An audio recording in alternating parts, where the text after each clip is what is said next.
नमस्कार दोस्तों, वैदिक मैथमेटिक्स के एक और वीडियो में आप सभी का स्वागत है।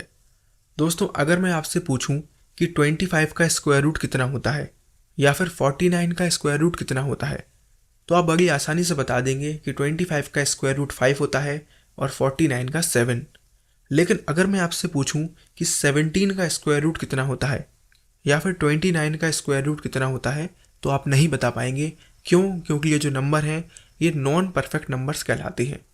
तो आज के इस वीडियो में मैं आपको बताऊंगा कि नॉन परफेक्ट नंबर्स का स्क्वायर रूट हम बहुत ही आसानी से कैसे निकाल सकते हैं। चलिए, मान लीजिए हमसे कहा गया कि 17 का स्क्वायर रूट निकालिए। तो सबसे पहला काम आपको ये पता करना है कि 17 के आसपास ऐसा कौन सा नंबर है जिसका स्क्वायर रूट हमें पता हो। तो आप जानते हैं 17 के पास 16 होता है और 16 का स्क्वायर रूट हम जानते हैं 4 होता है, राइट। तो सबसे पहले आप 4 को यहाँ पर लिख देंगे। इसके बाद हम लिखेंगे प्लस। अब आप बताइए 17 जो है वो 16 से कितना ज़्यादा है? 1, राइट। तो हम यहाँ पर 1 लिख देंगे और इसके नीचे हम लिखेंगे 2 इंटू ये जो नंबर यहाँ पर 4 लिखा है, इसी नंबर को हम नीचे लिख देंगे, राइट। बस इतनी सी कैलकुलेशन हमें सॉल्व करनी होगी और हमारा स्क्वायर रूट निकल आएगा। आप देख पा रहे होंगे नीचे 2 इंटू 4 हो जाएगा 8 और 1/8 होता है 0.125। इसको हम 4 में ऐड कर देंगे तो हमारा फाइनल आंसर आएगा 4.125 और यही होता है 17 का स्क्वायर रूट। ऐसे ही मान लीजिए हमसे कहा गया कि हमें 53 का स्क्वायर रूट निकालना है, तो हम कैसे निकालेंगे? फिर से हम यही पता करेंगे कि ऐसा कौन सा नंबर है जो 53 के आसपास है और उसका स्क्वायर रूट हम जानते हैं।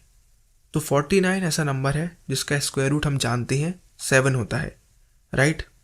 तो सबसे पहले हम 7 लिख देंगे प्लस। आप बताइए 53 49 से कितना ज़्यादा है? 4। तो हम यहाँ पर लिखेंगे 4 डिवाइडेड बाय 2 इंटू ये जो नंबर 7 है इसी को लिख देंगे। इसके बाद हम इसको सॉल्व कर लेंगे तो हमारा आंसर आएगा 7.28 और यही होता है 53 का स्क्वायर रूट। एक और एग्जाम्पल मैं आपको बताता हूँ जो कि थोड़ा डिफरेंट है। मान लीजिए हमसे कहा गया कि हमें 61 का स्क्वायर रूट निकालना है, राइट। तो हमने देखा कि 61 के आसपास 64 आता है और उसका स्क्वायर रूट हम जानते हैं 8 होता है, राइट। तो हम लिख देंगे 8। लेकिन दोस्तों इस बार हम प्लस की जगह पर माइनस लिखेंगे। क्यों? क्योंकि दोस्तों ये जो नंबर 61 है ये 64 से छोटा है। आप अगर पिछले एग्जाम्पल में देखेंगे तो जो भी हमारा नंबर था जिसका हमें स्क्वायर रूट निकालना था वो बाकी नंबर से छोटा था। इस बार ये जो नंबर है ये 64 से छोटा है, इसलिए हमने यहाँ पर माइनस लगाया। कितना छोटा है? 3।